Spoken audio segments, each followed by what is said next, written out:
embora seja desnecessário dizer, mas eu digo porque me faz bem, da alegria de estar aqui com esta amada igreja, que eu tive a honra de pastorear por 8 anos ou 9 anos seguidos, e que continua sendo tão abençoada por Deus, né? Ainda antes do culto, conversando ali com o presbítero Filemon, ele falou: você soube das bênçãos aqui da igreja? Porque, amados irmãos, 2 irmãzinhas queridas aqui passaram no vestibular para medicina.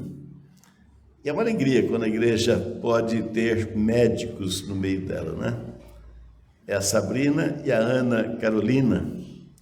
Deus abençoe essas vidas e a vida de todos os jovens aqui da igreja, que procurem sempre brilhar por Cristo, onde estiverem, e servir a Cristo de todo o coração através daquele chamado para exercer tal e tal profissão, né, Sabrina? E a gente fica feliz porque quando a gente tem um objetivo, a gente diz, tem que ir em frente. Com aquela fé em Deus, em oração, mas com a determinação, com um propósito firme no coração. E Deus sempre irá abençoar estas vidas. Deus abençoe a igreja toda, cada família que aqui congrega, que sejamos não só abençoados, mas sejamos bênçãos nas mãos de Deus. Convido esta amada igreja a estar abrindo a palavra de Deus em Gênesis, capítulo 16. É um capítulo pequeno que nós vamos ler todo ele.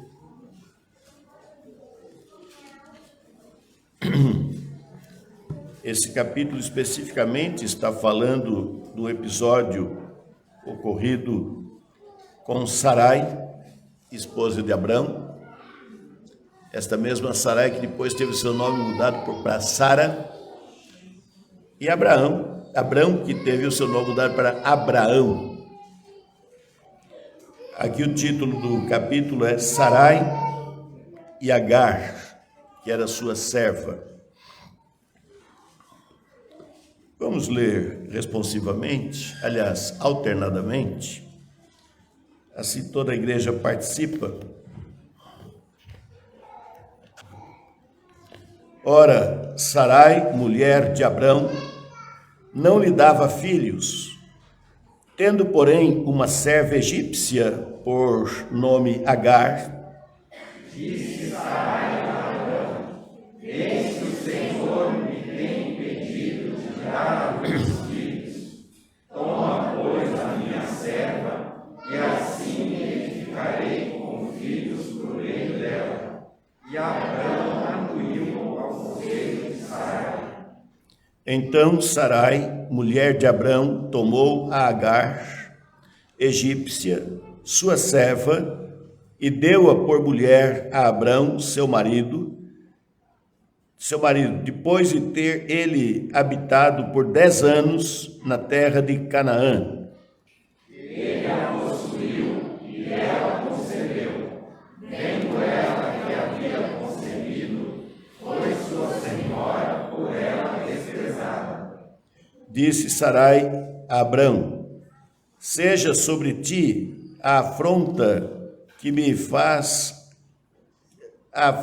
se me faz a mim. Eu te dei a minha serva para a possuíres. Ela, porém, vendo que concebeu, desprezou-me. Julgue o Senhor entre mim e ti. Respondeu Abrão a Sarai: a tua serva está nas tuas mãos. Procede segundo o melhor que te parecer. Sarai humilhou-a e ela fugiu de sua presença. Tendo-a achado o anjo do Senhor junto a uma fonte de água no deserto, junto à fonte no caminho de Sur, Disse Agar, serva de Sarai: de onde vens e para onde vais?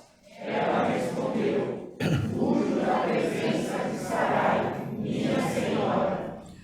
Então lhe disse o anjo do Senhor: volta para junto da tua senhora e humilha-te sobre suas mãos. Disse mais o anjo do Senhor: multiplicarei sobremodo a tua descendência, de maneira que por numerosa não será contada. Disse-lhe ainda o anjo do Senhor: concebeste e darás à luz um filho, a quem chamarás Ismael, porque o Senhor te acudiu na sua aflição. Ele será entre os homens como um jumento selvagem, a sua mão será contra todos, e a mão de todos contra ele, e habitará fronteiro a todos os seus irmãos. Então ela invocou o nome do Senhor, que lhe falava: Tu és Deus que vê. Pois, disse ela, não olhei eu neste lugar para aquele que me vê? Por isso aquele poço se chama Beer-Lahai. Agar deu à luz um filho a Abrão, e Abrão, a seu filho que lhe dera Agar, chamou-lhe Ismael. Era Abrão de 86 anos, quando Agar lhe deu à luz Ismael. Amém. Capítulo de grande significação, irmãos, especialmente por retratar uma situação em que Agar estava se sentindo totalmente vulnerável, desprezada, humilhada, fugitiva, no meio de um deserto, sem saber para onde ia, e o anjo do Senhor lhe apareceu para falar com ela, para consolá-la, orientá-la, dar-lhe uma promessa sobre o seu filho. E ela, diante daquilo, irmãos, se expressou com uma expressão muito importante: Tu és Deus que vê.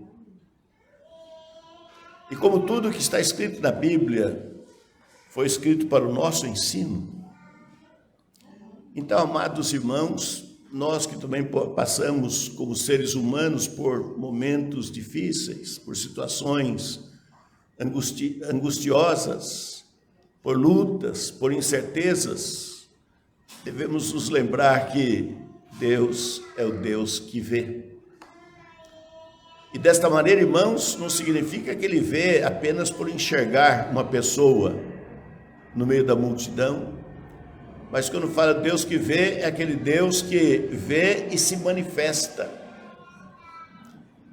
E a manifestação de Deus, irmãos, é sempre uma experiência tão gloriosa, tão profunda, tão especial e tão marcante e inesquecível, quando Ele vem falar conosco, quando Ele se manifesta nas nossas vidas. Que nunca nos esqueçamos que a Bíblia diz: Deus é amor. De sorte que todas as manifestações de Deus na vida do seu povo, na vida do crente, daquele que entregou o seu coração a Jesus, é uma manifestação do perfeito e glorioso amor de Deus. E este amor, que não é só um sentimento, mas é um fato, esse amor, amados irmãos, nos faz sentir profundamente amados e, portanto, seguros para enfrentar o que for e para termos segurança para obedecer a Deus e fazer conforme Ele nos ensina.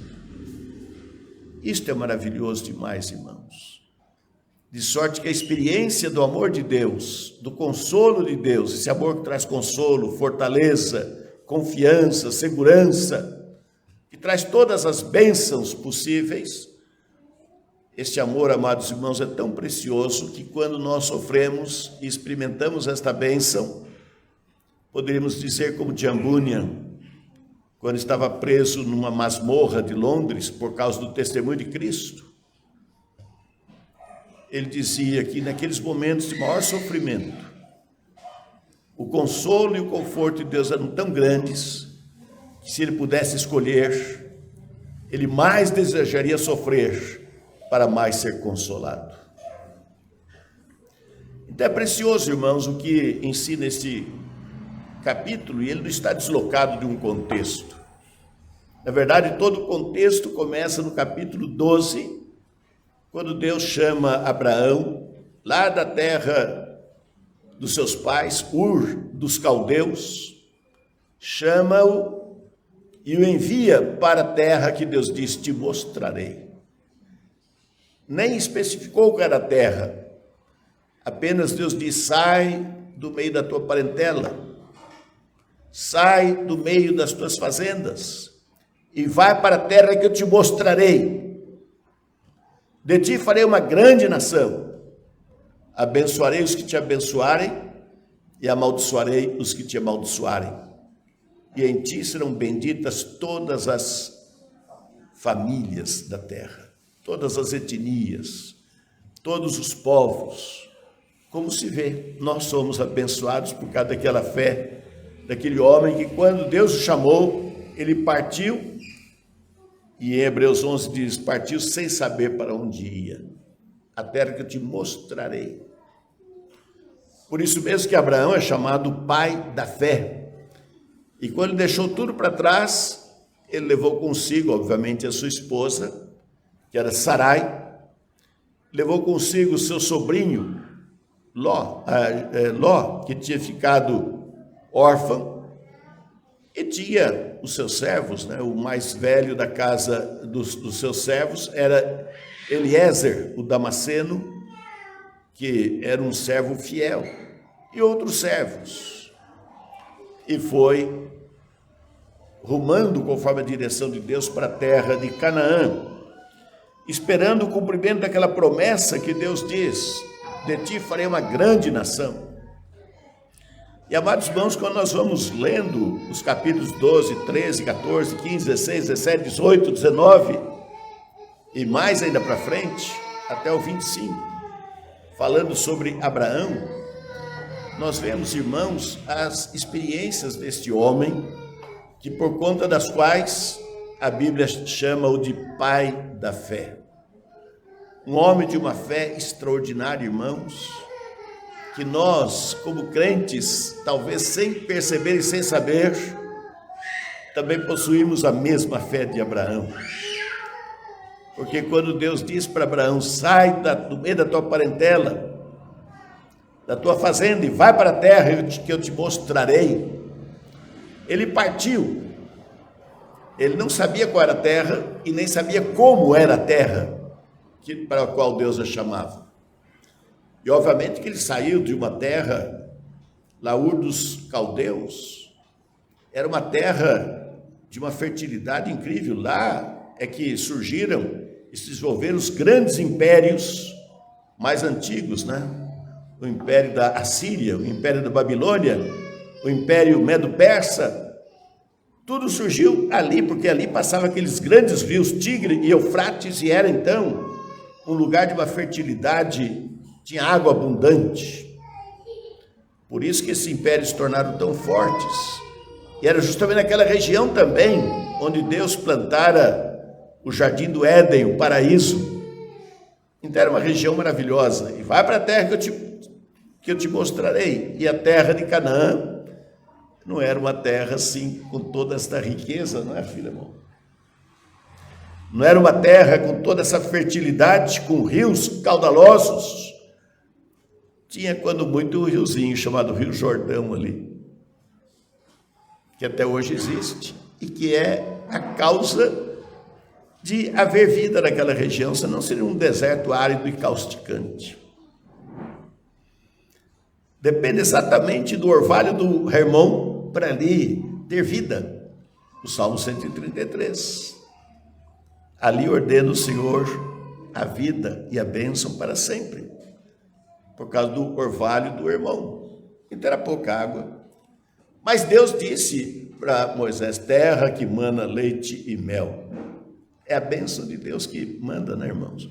Mas ele partiu para essa terra, e ali, amados irmãos, Abraão não chegou a possuí-la.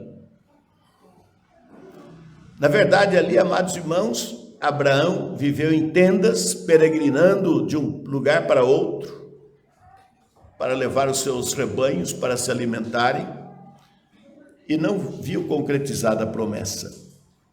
Isaque, seu filho, que era o seu herdeiro, também ali peregrinou como seu pai e não viu concretizada a promessa. Jacó, seu neto, filho de Isaque, também peregrinou e habitou em tendas e não viu concretizada a promessa. Porque Deus disse a Abraão, quando ele teve aquele sonho, caiu-lhe profundo sono, e ele teve um grande sonho. Então, amados irmãos, naquele sonho ele se perturbou e Deus disse para ele, porque a tua descendência será peregrina em terra estranha, no Egito, e lá será escravizado. E na 4ª geração, daqui 400 anos, eu trarei para a terra que eu prometi. Então, eles não chegaram a ver concretizada a promessa. Mas tudo que era exigido de Abraão, e mesma coisa de Isaque, mesma coisa de Jacó,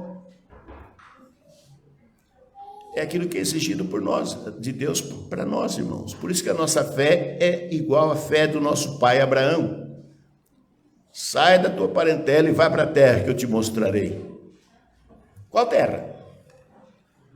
Como é que é essa terra? E o que Deus falou para nós, irmãos, para sermos crentes? Crê no Senhor Jesus Cristo e será salvo. E aquele que crê e for batizado será salvo. Quem não crê será condenado. E o que ele promete para quem crê em Jesus Cristo? Ele promete vida eterna. Ele promete o seu reino. Foi do agrado do Pai dar-vos o seu reino. Qual de nós foi até lá para saber como é que é esse reino? Quem de nós pode conceber, se fosse apenas um exercício mental racional, o que é esta vida eterna? Quantos crentes já perguntam, pastor, como é que vai ser lá? Como é que é o céu onde nós vamos morar? Eu falei, eu vou saber quando você souber, quando chegarmos lá. Nós deixamos tudo, irmãos, o mundo para trás, as coisas para trás, para abraçar Cristo pela fé. Vai para a terra que eu te mostrarei. Perceberam? É a mesma fé? Nós chegamos lá, mas só que esta fé, que não é uma fé natural, a Bíblia diz, pela graça sois salvos, mediante a fé, e isto não vem de vós, é dom de Deus, não vem de obras para que ninguém se glorie. Esta fé, que o Espírito Santo, amados irmãos, concede àqueles a quem Deus chama, fé na palavra de Deus, é uma fé, amados irmãos, de tal natureza, que exclui todas as dúvidas, e enche o coração de uma certeza tão grande, que, amados irmãos, se estivéssemos vendo, não teríamos a mesma convicção que temos quando nós cremos na palavra de Deus pela fé. E é por isso, irmãos, que uma vez crentes, nunca mais deixaremos de ser crentes. Quantas vezes já brinquei com essa igreja, dizendo assim, ninguém mandou você ser crente, agora tem mais esse retorno. Uma vez crente, não tem retorno, crente para sempre. Posso ser até um mau crente, mas não tem como não ser crente. Sabe por quê? Jesus diz, as minhas ovelhas ouvem a minha voz. A voz de Cristo, a palavra de Deus, é a única coisa concreta realmente que existe. A única coisa real que realmente existe é a palavra de Deus. O resto tudo é aparência. Aliás, para citar Hebreus novamente, no capítulo 11, versículo 3, diz, pela fé entendemos que os mundos foram criados, de sorte que aquilo que vemos não foi feito do que é aparente. Quer dizer, aquilo que nós vemos, isso aqui é concreto. Não, isso aqui não é concreto, é aparente. Porque no dia em que Jesus Cristo voltar e virá com o ladrão de noite, diz, por causa do qual os céus passarão com estrepitoso estrondo, os elementos ardendo se desfarão, e a terra e as obras que nela existem também serão atingidas. E na mesma sequência, para não citar tudo, citei o 10, o 13 diz assim, nós, porém, segundo a sua promessa, segundo a sua palavra, esperamos novos céus e nova terra nos quais habita a justiça. Esses céus, essa terra que existe, irmãos, não vai mais existir. Porque no capítulo 21 de Apocalipse, quando Deus se assenta do seu trono para julgar, diz, de cuja presença fugiram os céus e a terra, e não mais se achou lugar para eles. Quando fala os céus e a terra, irmãos, está falando todo este universo, que nós não sabemos nem onde fica o fim dele, tão grande que é, e tão vasto, porque os céus manifestam a glória de Deus. O firmamento anuncia as obras das suas mãos. Mas quando, amados irmãos, Deus sentar-se para julgar, diz de cuja presença fugiram os céus e a terra, e não mais se achou lugar para eles. Eu fico muito penalizado com os coitados dos chamados, autoproclamados testemunhos de Jeová, que diz que o paraíso vai ser na terra, mas a terra vai desaparecer e não vai mais ter lugar para eles, para ela. Logo, o paraíso deles vai ser no lugar nenhum. Que esperança, amados irmãos, vazia. A nossa não é nada de concreto. A única concretude da nossa certeza é a palavra de Deus. Deus disse, e Deus cumpre a sua palavra. Ele disse para Jeremias: eu velo sobre a minha palavra para a cumprir. Esta é a certeza do crente, irmãos. Bendito seja Deus por esta fé que não veio de nós, não veio de você, não veio de qualquer homem. É a fé que vem direto de Deus, pelo poder do Espírito Santo de Deus. Mediante esta palavra é que nós cremos, e quando cremos, que transformação. Nunca mais o crente vai ser a mesma pessoa. Ele é uma nova criatura em Cristo Jesus. Tudo que era velho, os conceitos, os pensamentos, as ilusões, o que era velho se passou. Eis que tudo se fez novo. Glória a Deus, irmãos. Esse é o Deus que nos chama. E porque Ele sabe da nossa fragilidade, da nossa pequenez, é o Deus, irmãos, que nos assiste permanentemente. A cada dia, todos os dias, a cada momento do dia, em todos os momentos, a mão de Deus está estendida, irmãos. Porque Jesus disse: as minhas ovelhas ouvem a minha voz. A única característica real do crente é esse: ouvem a minha voz. E daí Jesus disse: e eu as conheço, e elas me seguem. Olha agora a promessa: e eu lhes dou a vida eterna. Oh, glória a Deus, irmãos. Eu lhes dou a vida eterna, jamais perecerão, e ninguém as arrebatará das minhas mãos. E falando dessas ovelhas agora como igreja, no versículo seguinte, eu citei o capítulo 10, versículo 28, 29 diz: porque aquilo que o meu Pai me deu, somos nós. Esse rebanho maravilhoso é o corpo de Cristo. É a igreja. Aquilo que meu Pai me deu é maior do que tudo. Opa, olha que coisa aí Jesus dimensionou. Não há nada maior aos olhos do Senhor Jesus Cristo do que a igreja. O corpo de Cristo, que é a plenitude daquele que enche todas as coisas. Aquilo que meu Pai me deu é maior do que tudo, e das mãos do meu Pai ninguém poderá tirar. E daí chegamos no versículo 30, que Jesus diz: eu e o Pai somos um. Irmãos, é para saltar de alegria. Não dá para deixar de louvarmos. Glória a Deus. Que bênção tão grande. Nada se compara a ela. Esse mundo não vale nada diante da bênção de sermos crentes no Senhor Jesus Cristo. Que dará o homem em troca da sua alma? O que adianta o homem ganhar o mundo todo e perder a sua alma? Riquezas, irmãos, são loucuras quando a pessoa põe nelas o coração. Aquele rico da parábola que Jesus contou diante do circunstante, que falou: Senhor, manda que o meu irmão reparta comigo a herança. Ele falou: mas quem me colocou como repartidor entre ti e o seu irmão? Que a vida de um homem não consiste na abundância dos bens que possui. E daí Jesus conta a parábola do homem que tinha muitos bens e tinha os seus celeiros abarrotados, mas a produção dele foi tão grande que ele, arrazoando consigo mesmo, diz: não sei onde recolher os meus bens. Mas daí tem uma solução. Ele diz: já sei, derribarei os meus celeiros, edificá-los-ei maiores, e ali guardarei todos os meus bens, e direi: alma, tens em depósito muitos bens para muitos anos. Come, bebe, descansa e regala-te. E Jesus diz: louco, esta noite te pedirão a tua alma, e o que tens preparado para quem será? E Jesus arremata dizendo: assim é aquele que é rico para consigo mesmo, mas pobre para com Deus. Irmãos, eu posso ser pobre, você pode ser pobre, mas você é rico. Porque você é filho do Pai Celestial e herdeiro do seu reino. Ah, amados irmãos, esta é a riqueza. Porque quem tem o coração posto nas riquezas desse mundo vai ficar com o quê? Com nada. Mas quem tem o seu coração em Deus tem uma riqueza eterna. E a gente não troca por nada, irmãos. Que bênção que é ser um crente em Jesus Cristo. Crer no Senhor Jesus Cristo e ser inundado pelo amor de Deus por meio do Espírito Santo que é derramado nos nossos corações.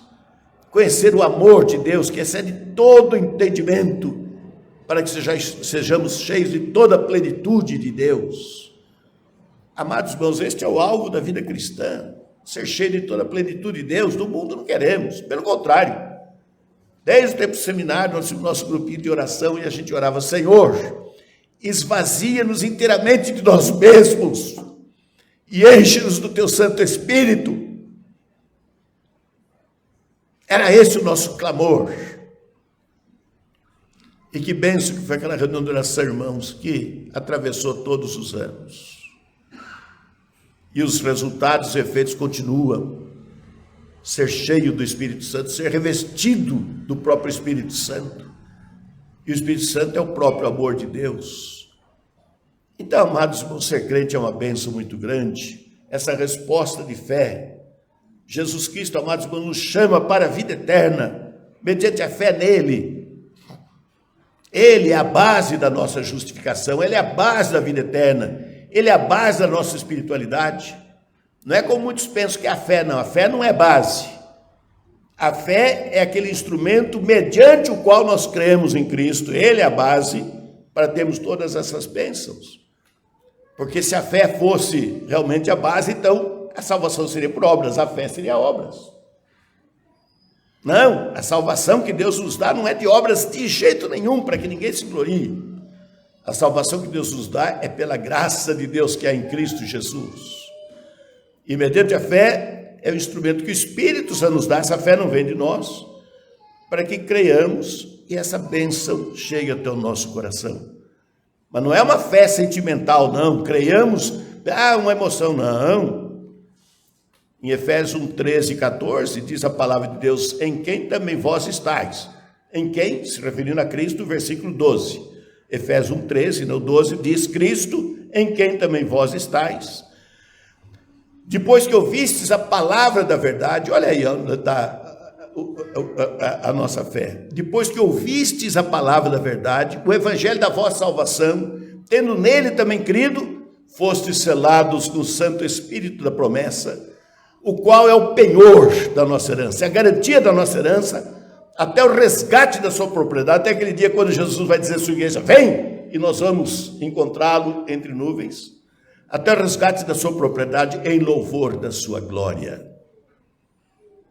Irmãos, a Bíblia é um livro tão lindo, tão maravilhoso.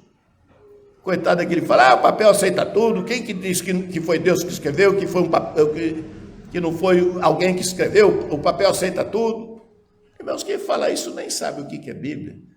Aquele médico lá da Globo, né? Não vem nada de bom de lá mesmo.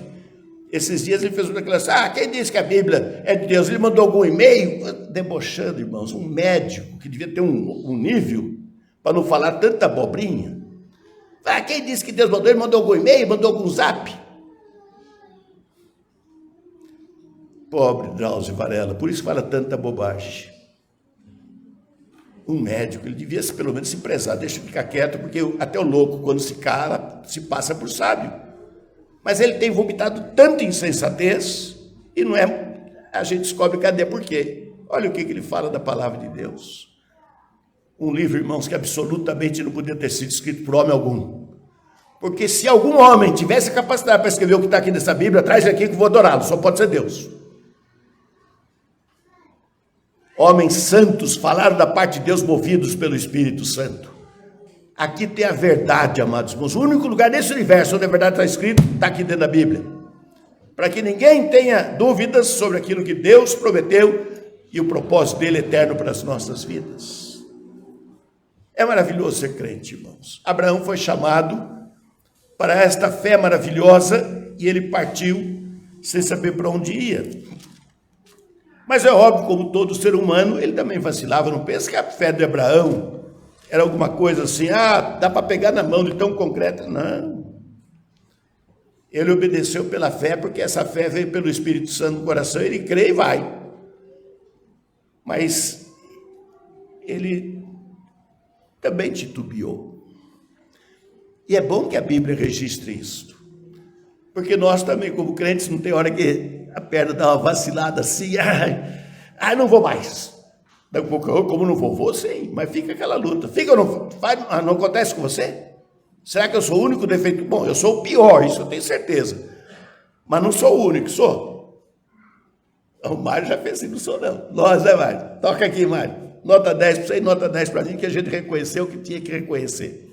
Nesse ponto, não sou 10 e tudo, não. Abraão, irmãos, chegou numa hora que ele começou a pensar assim, Deus me dá descendente mesmo? E o servo mais velho que eu tenho aqui em casa é Eliezer. Ele será herdeiro da minha herança. Então, acho que Deus prometeu para mim, mas vai ser do Eliezer. Deus se manifesta a Abraão, irmãos, para livrá-lo daquela incerteza, aquela insegurança. E Deus disse a Abraão, não era Abraão ainda, o nome dele não tinha sido mudado. Não temas. Eu sou o teu escudo, o teu galardão. Eu sou o teu escudo e o teu galardão será sobremodo grande. Respondeu Abraão, Senhor Deus,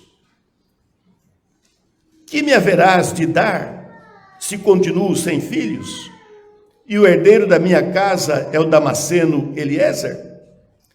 Disse mais Abraão, a mim não me concedeste descendência, e um servo nascido na minha casa será o meu herdeiro. A isto respondeu logo o Senhor, dizendo, não será esse o teu herdeiro, mas aquele que será gerado de ti será o teu herdeiro. Então conduziu-o até fora e disse, olha para os céus e conta as estrelas, se é que o podes. Ele disse, assim será a tua descendência. Mais numeroso que as estrelas. Quantas estrelas tem? Nós não vamos partir para a matemática não, né? Você não tinha que consultar o Cesarete aqui. Mas, irmãos, só na Via Láctea, a Via Láctea, da qual nós fazemos parte do nosso sistema solar, tem mais de 100 milhões de estrelas. Só numa galáxia. Isso é um cálculo, não dá para contar. Só que tem milhões de galáxias no espaço.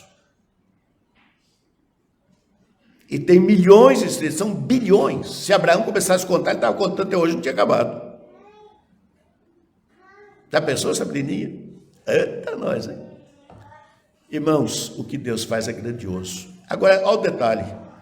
E Abraão creu em Deus e isso lhe foi imputado como justiça. É pela fé, irmãos.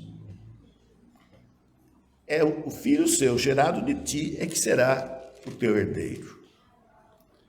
Então, amados irmãos, foi logo em seguida que Deus deu aquela experiência para Abraão, dizendo que a descendência dele seria peregrina no Egito por 400 anos, só na 4ª geração que viria. Está nesse mesmo capítulo, está escrito aqui assim, ó. Eu estou com catarata e o óculos está fraco. Então, não sei se eu ponho, se eu tiro o óculos. Mas eu vou pular um pedaço aqui só para ir logo lá. Diz assim, sabe com certeza que a tua posteridade será peregrina em terra alheia e será reduzida à escravidão e será afligida por 400 anos. Mas também eu julgarei a gente a que tem de sujeitar-se e depois sairão com grandes riquezas. Olha o que Deus disse lá atrás, Deus falou 400 anos antes, quando Israel saiu do Egito, eles pediram presentes, as coisas, despojou o Egito, eles deram tudo o que eles queriam se ver livres dos judeus por causa daquelas pragas, ouro, prata, coisas preciosas, roupa e sapato e gado, e deu tudo. despojou o Egito, diz a Bíblia. Então saíram com grandes riquezas. E tu irás para os teus pais em paz. Agora, Abraão, tu irás para os teus pais em paz. Serás sepultado em ditosa velhice, foi 175 anos. Na quarta geração tornarão para aqui, porque não se encheu ainda a medida da iniquidade dos amorreus. Então, quer dizer, Deus não ia expulsar naquela hora, porque Deus ainda estava naquele período da paciência, aguentando aqueles atos horríveis que eles faziam. Era idolatria, feitiçaria, prostituição, impureza, tudo que a carne humana pode produzir, e quando não tem Deus produz mesmo, é o que eles estavam fazendo.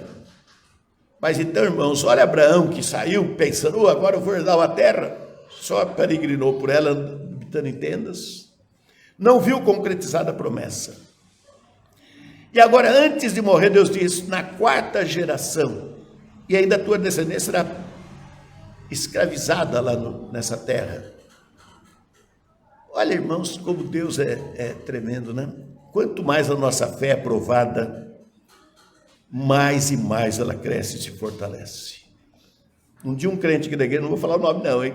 Meu amigo, muito querido, inclusive, num culto, nós estávamos aqui de quarta-feira, ele falou, Senhor, aumenta a nossa fé. Eu falei, esse é corajoso, hein? Puxa. Chegou na saída, eu falei, eu queria ter coragem, você tem. Por quê, pastor? Você pediu para aumentar a fé? Então você está pedindo para aumentar as provações, porque a fé, quando Deus aumenta, Ele não vai dar 1 metro mais de fé para você. Nem 1 metro linear, nem 1 metro quadrado, nem 1 metro cúbico. Ele vai dar provação. A nossa fé, irmãos, é refinada na fornalha da provação. Então você pedir, peça sim, mas saiba que Ele não vai aumentar 1 metro de fé para você, não. Acho que minha fé é pouca, deve ter só meio metro, pelo menos 1 metrozinho, o senhor dá mais. Não, irmãos. Ele vai dar uma provação. Daí quando vem a provação, por que Deus me prova? Deus esqueceu de mim, Deus não me enxerga mais. Agar diz que Ele vê. A escrava lá, a egípcia, diz que Ele vê. Mas o crente, que é crente, Deus esqueceu, Deus não está vendo, Deus não está olhando para mim, Deus me abandonou, Deus não... Mas você não pediu para Ele fé? Hein, Cris? Nós, os crentes, a gente difícil é ser crente, né? Até brinco, põe no plural e no singular. Esses crentes são difíceis, não são, filho? Fala para mim. Eles já nasceram na igreja, sabe disso. E eu sei também, não nasci na igreja, mas eu sei disso, porque eu sou crente, então eu sou difícil. Sabe quem que nos entende, irmão? Só Deus. Ainda bem que Ele entende, né? Porque se fosse os homens, a gente já estava reprovado há muito tempo. Mas Deus é misericordioso e compassivo, longânimo e assaz, benigno. Oh, Deus maravilhoso. E não se engana sobre nós, não. Ele sabe da nossa estrutura. Ele conhece a nossa estrutura e sabe que somos pó. Deus não tem ilusão conosco, não. Pô, eu esperava tanto daquele cara lá. E ó, as ratas que ele dá. Mas, irmãos, é só isso que eu sei fazer mesmo. Nisso eu sou doutor, nota 10, viu? Eu sou doutor de você. Tudo que não presta eu sei fazer. Mas para fazer o que presta, só pelo poder do Espírito Santo mesmo. Andai no Espírito e jamais satisfareis as concupiscências da carne. Porque a carne, olha o que a carne produz. A carne combate contra o Espírito. E o Espírito contra a carne, porque são opostos entre si. Para que não façais o que porventura quereis. Que as obras da carne são conhecidas e são prostituição, impureza, lascívia, idolatria, feitiçaria, iras, contendas, dissensões, facções, e papapá, glutonarias, bebedice e coisas semelhantes a estas, a respeito das quais outrora já vos disse, agora repito, que não herdarão o reino dos céus os que tais coisas praticam. Mas o fruto do Espírito Santo é amor, alegria, paz, longanimidade, benignidade, bondade, fidelidade, mansidão, domínio próprio. Contra essas coisas não há lei. E os que são de Cristo crucificaram para si a carne com as suas concupiscências. Portanto, se vivemos no Espírito, andemos também no Espírito. A única coisa que temos que fazer é andar no Espírito. Como é que eu faço isso? Meditando na palavra dia após dia. Guardo no coração a tua palavra para não pecar contra ti. O instrumento através do qual o Espírito Santo trabalha no nosso coração para nos santificar é a palavra de Deus. Se eu ficar, santifica-se o meu coração, mas não lê a Bíblia, Você está pedindo para um artista modelar um pedaço de mármore para fazer dele uma escultura, você dá o instrumento para ele. Você tira da mão dele o cincel, tira da mão dele o machete, faz. Fazer com o quê? Se você falar, Espírito Santo me santifica, mas não lê a Bíblia, como? Se o instrumento dele santificar a palavra. Ou acha que Jesus orou só por retórica, quando ele diz, Pai, santifica-os na verdade, a tua palavra é a verdade. Quer saber onde fica essa passagem? Você nunca mais vai esquecer. É João 17:17. Não dá para esquecer, né? 17:17. Olha lá, lembra disso. Enquanto você estiver orando por santificação, você lembra, opa, Deus está me chamando para ler a palavra de Deus. Mas não é leitura carnal, não. É ler em oração. Aquilo do Samuel lá, né? Ainda pequenininho. Fala, Senhor, que o teu servo ouve. É súplica, é desejo profundo de alma. Minha alma tem sede de ti, Senhor. Meu espírito te almeja como uma terra árida, exausta e sem água. É dessa maneira que nós temos que buscar a Deus. Bem-aventurados que têm fome e sede de justiça. Isto é, fome e sede da palavra de Deus, porque serão fartos. Então, amados irmãos, o crente tem que viver com a palavra de Deus no coração. Não é embaixo do braço, não, porque ela não é desodorante. É no coração, é lá dentro. Então, eu tenho que meditar na palavra de Deus, como Davi diz, quanto amo a tua lei, é a minha meditação todo dia. Esta palavra, irmãos, que nos faz bem-aventurados, bem-aventurado o homem, que antes de ter o seu prazer da lei do Senhor, da sua lei, medita de dia e de noite. Ele será como a árvore plantada junto à corrente de águas, que no devido tempo dá o seu fruto, cuja folhagem não murcha, e tudo quanto ele fizer, tudo quanto ele faz será bem sucedido. É a palavra. Sem a palavra, irmãos, nós somos órfãos de pai e mãe, não fazemos nada, não vamos para frente. Que essa palavra é o alimento da nossa alma. E ela é mais doce do que o mel, mais doce do que o destilar dos favos. É por ela que o Senhor nos admoeste em guardá-la a grande recompensa. Abraão era o pai da fé, irmãos, que ele temia a Deus e andava na palavra de Deus. Está escrito lá em Gênesis 25, nos preceitos, nos ensinos, nas leis de Deus, ele andava em tudo isso. Eu falo, mas não existia Bíblia? Existia, claro que existia. Moisés, mais tarde, por inspiração de Deus, pegou tudo que já existia e com o complemento, escreveu o Pentateuco inteiro, mas não escreveu do nada, assim, não. Ele conhecia a história de Abraão, conhecia de Jacó, de Isaac, todo esse negócio aí. Mesmo 400 anos depois. A gente fica até em silêncio, é mesmo. Como é que eu nunca tinha pensado nisso? Mas agora já está pensando, agora já não tem mais desculpa. É a palavra de Deus, irmãos. Essa palavra é riquíssima. E, aliás, que é tão rica que lá em Colossenses 3,16 diz, habite ricamente em vós toda a palavra de Cristo. Tá bom. Mas então, amados irmãos, Deus avisa Abraão, diz, vai ser de você o descendente. A sua descendência vai peregrinar lá no Egito. E na quarta geração, daqui 400 anos, vão voltar para cá. E vão voltar ricos. Escravo, voltar rico. Só Deus que faz um negócio desse mesmo. Mas daí, amados irmãos, daqui um pouco Abraão estava outra vez vacilando, né? Meio ruim das pernas de novo. E interessante que daí o que acontece? Acontece que Abraão estava lá na hora mais quente do dia, na viração do dia. Ele olha, está vindo 3 pessoas lá, mas não era pessoa igual a qualquer um, não, era diferente. Na verdade, era o Senhor Jesus Cristo acompanhando 2 anjos. Quando Abraão viu aquilo, ele já correu, mandou buscar um cevado para fazer, mandou assar pão no borralho, mandou trazer coalhada e tudo. Ah, vocês vão embora sem comer aqui com a gente. E Deus falou para Abraão essas palavras aqui. Eu estou até pulando um pouquinho, mas não tem importância. Capítulo 18, Deus foi ali, o Senhor permaneceu com Abraão permaneceu na presença do Senhor, está escrito, e aqueles 2 anjos foram até Sodoma para ver o que estava acontecendo lá, e para tirar Ló de lá de dentro com os seus.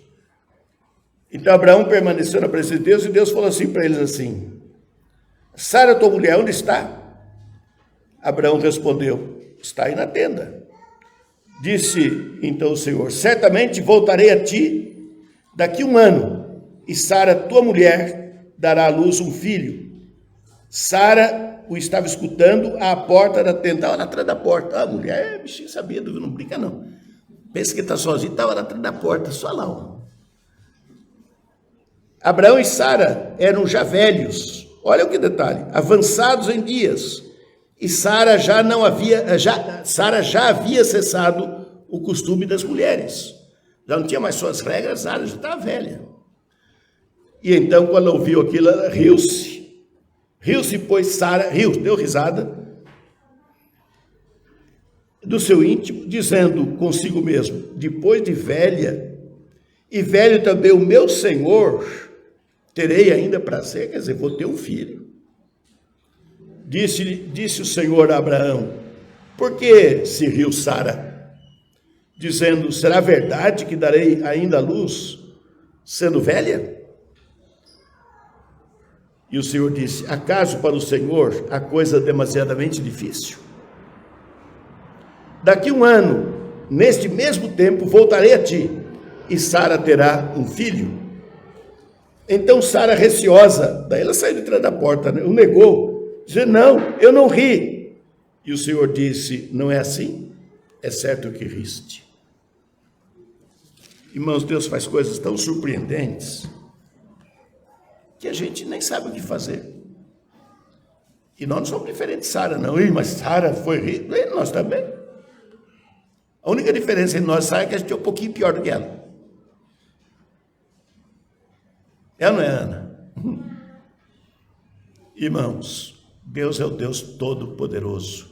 Mas nesse interim, o que aconteceu? Tem o capítulo 16 aqui, que nós lemos. E Sara, já que não dava filho mesmo, ela falou para Abraão, eis que o Senhor me tem impedido de dar à luz filhos. Toma, pois, a minha serva, assim me edificarei com filhos por meio dela. E Abraão anuiu ao conselho de Sarai. Mulher convincente, viu, gente? Homens, cuidado, hein? Porque quando a mulher vem, aquele jeitinho, elas são muito meigas, muito docinhas. E elas veem o peixe que não tem quem não compra, não. Abraão falou, é mesmo, acho que minha mulher tem razão. Porque a serva é que nós não temos mais escravidão aqui. Mas o escravo era propriedade do seu senhor. O filho do escravo era propriedade do seu senhor, de tal maneira que ela vai dar à luz um filho, vai ser por ela, mas o filho é meu. Foi isso que ela falou para Abraão. Eu falei, minha mulher é inteligente, acho que é isso mesmo. E Abraão anuiu e teve um filho com Sarai. Mas quando ela se engravidou, a dela se sentiu importante. Poxa, agora eu vou dar um filho para o meu senhor, mas o filho vai sair de mim. A outra pode gostar dela, mas é meu filho. E ela desprezou, fez pouco caso de Sara. E Sarai, irmãos, como senhora, dona, propriedade, ela se viu ofendida demais e falou para Abraão, julgue Deus entre eu e você. Porque assim que ela soube que estava grávida, agora ela está me desprezando. Faz o que você desejar. E ela foi, acho que ela surtou, né? Porque ela humilhou de tal maneira a coitada Sarai, a Agar, que Agar fugiu da sua presença, preferiu ir para o deserto do que ficar na presença da mulher. Mas deve ter sido feio o negócio lá. Eu não queria estar lá para assistir, não, porque eu acho que até eu ia tremer de medo de ver o negócio. Mas deve ter sido feio. Quando não foi brincadeira, não pensa não. Ela, daquele jeito, grávida, foi lá para o meio do deserto, achou uma fonte, ficou sentadinha lá, o que eu vou fazer da vida? Se eu ficar, o bicho come. Se eu correr, o bicho pega. Não tem como. Aí é que o Deus que vê estava vendo. E Deus queria bem a Agar. Ela foi humilhada. Agora Deus diz para ela, volta para tua senhora e humilha-te diante dela. O caminho de Deus, irmãos, é um caminho maravilhoso. O caminho de Deus é provado, a palavra de Deus é real. Deus é escudo para aqueles que nele confiam. E então, amados irmãos, o caminho para nós é sempre se humilhar. Não é quem fala mais alto, grita mais, tem mais argumento que está certo. Esse certo está errado. O certo para Deus é quem se humilha. Lembra da parábola do fariseu e do publicano? um fariseu importante, pessoa lá que tinha um renome tremendo, estava lá na frente do templo, olhando para cima e orando, mas Jesus, que conhece, diz, e orava de si para consigo mesmo, mas fez uma oração bonita. Senhor, graças te dou, porque não sou como os demais homens. Estava errada, mas foi bonito. A retórica é, né? Não sou como os demais homens, porque faço, mexo, aconteço e não sei, falou todo um monte de coisa dele. Mas ele não ficou contente só em se exaltar. Olhou para trás e falou, nem sou mesmo aquele publicano, pecador, adulto que está lá atrás. O publicano, por sua vez, estava lá atrás. Ele nem veio até a frente como o fariseu. Ficou lá atrás. E olhando para baixo, com a fronte curvada, batia no peito e dizia, ó Deus, sê propício a mim, pecador. O que Jesus falou? Em verdade vos digo que este voltou justificado para a sua casa, mas aquele não. Porque quem se exalta será humilhado, mas quem se humilha será exaltado. Então o caminho do crente é da humildade, irmãos. Quem se humilha será exaltado. Humilhar-vos perante a poderosa mão de Deus e ele vos exaltará, diz Tiago 2,7. Então, irmãos, esse é o caminho de Deus. Então quem se humilha está sendo sábio, mas quem se exalta, agora eu sou sábio, eu vou rasgar o verbo, está errado. Vai lá, Sara, e se humilha, vai lá, Agar, e se humilha perante a tua senhora Sarai. E ela foi. E Deus faz uma promessa, o teu filho será uma grande nação, habitará fronteiriço aos seus irmãos, é a terra de Edom, né? Edom, Israel veio até aqui, Edom começava ali. E então, amados irmãos, será poderosa a terra, e ele será como um jumento selvagem. Todos serão contra ele, será contra todos. Seria um povo guerreiro, forte.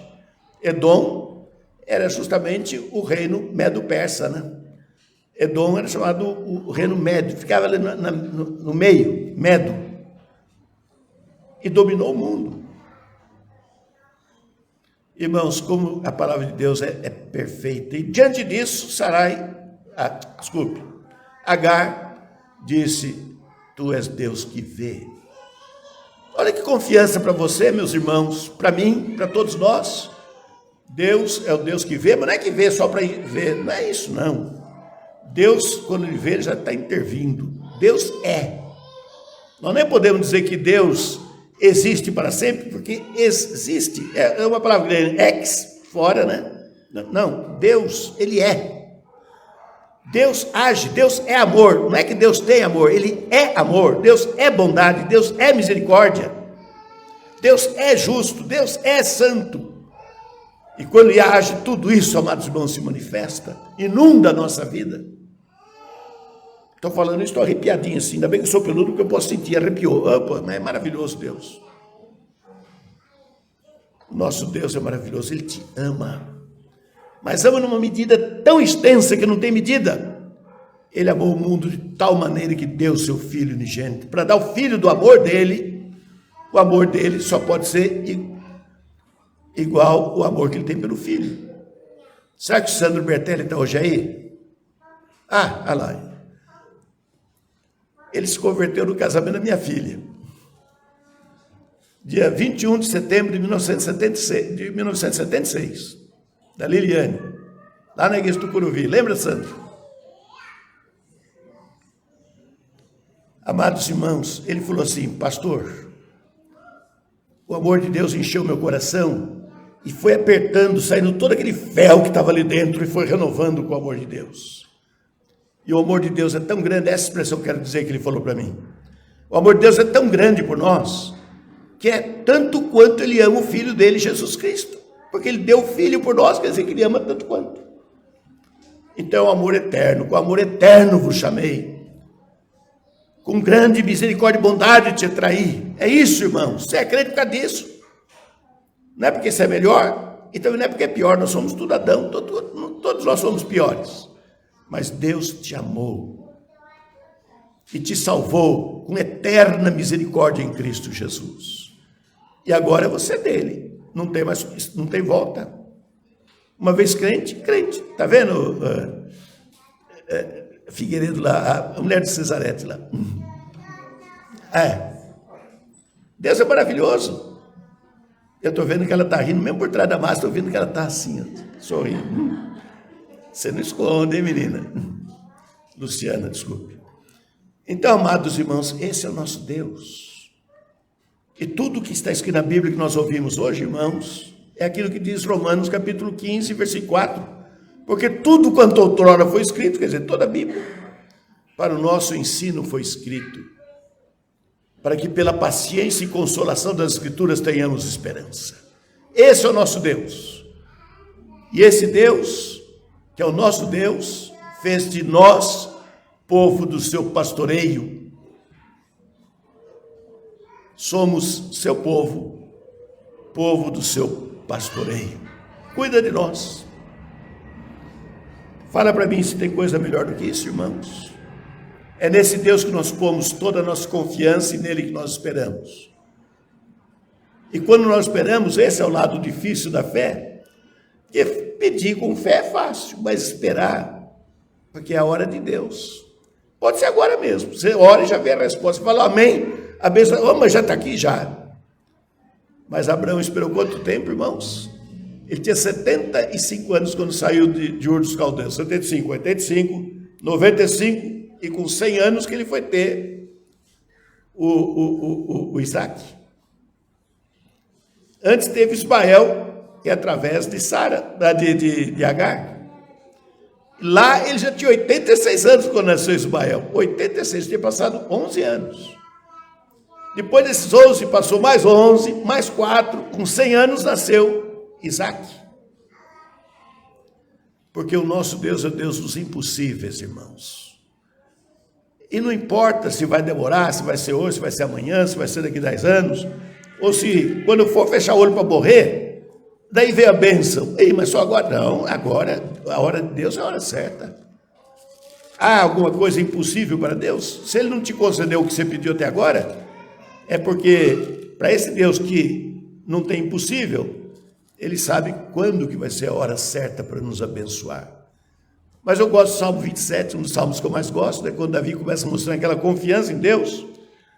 Ainda que um exército acampe contra mim, não se atemorizará o meu coração. Se estourar contra a minha guerra, ainda assim terei confiança. Mas uma coisa eu peço ao Senhor e essa eu buscarei. Qual que é essa uma coisa?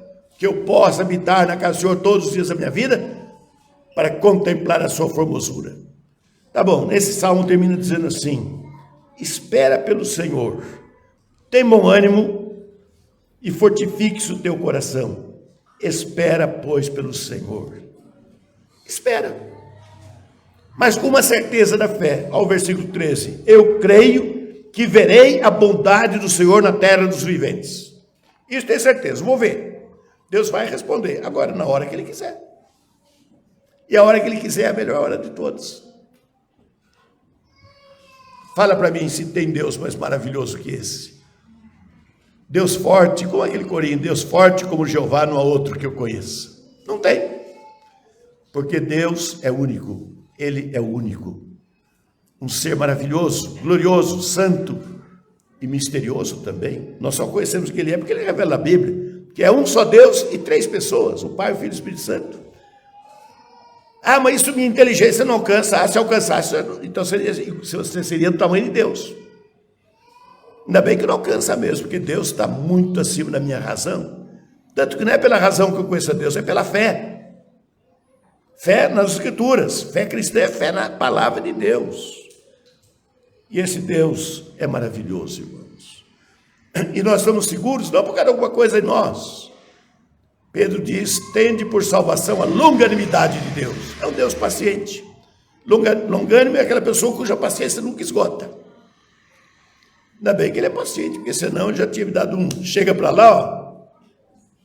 Em dezembro, fiz 54 anos que eu me converti. Foi no dia 11 de dezembro de 67. Sabe quanto tinha durado minha fé se não fosse a paciência de Deus?